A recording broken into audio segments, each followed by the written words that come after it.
Hackathon 226, un programme de marathon de développement dans le domaine des techniques d'information et de la communication. Un programme axé surtout sur TIC sécurité, qui est du reste le thème choisi pour la 13e édition de la Semaine nationale de l'Internet.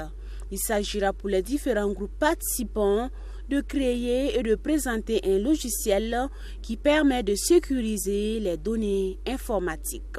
Notre projet se nomme Leech et part du constat que beaucoup de nos sites internet en ligne sont vulnérables, et des sites du gouvernement, des sites d'information, notamment RTB, BF1, tout ce qui est en ligne, la sécurité n'est pas vraiment élevée.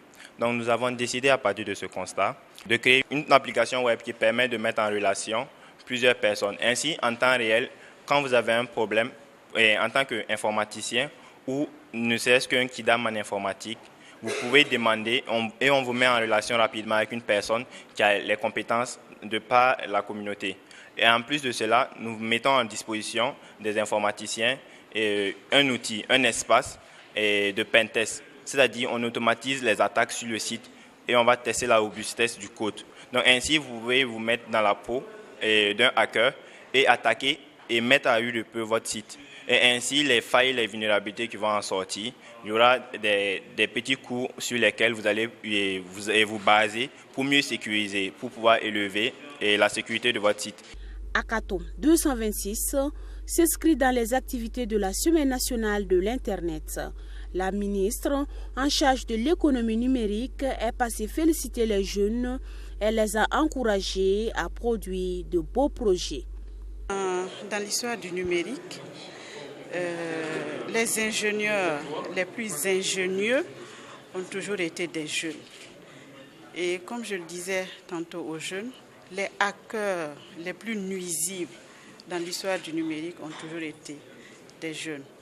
Et pour cette édition, pour cette 13e édition de la SNI, nous ne pouvons pas organiser l'édition sans vraiment faire intervenir les talents des jeunes burkinabés.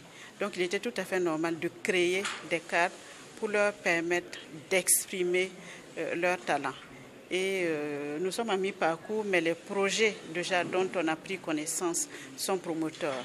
Et nous, en tant qu'administration, nous nous engageons en tout cas à les accompagner et puis à les aider à mettre donc en œuvre ce qu'ils vont développer.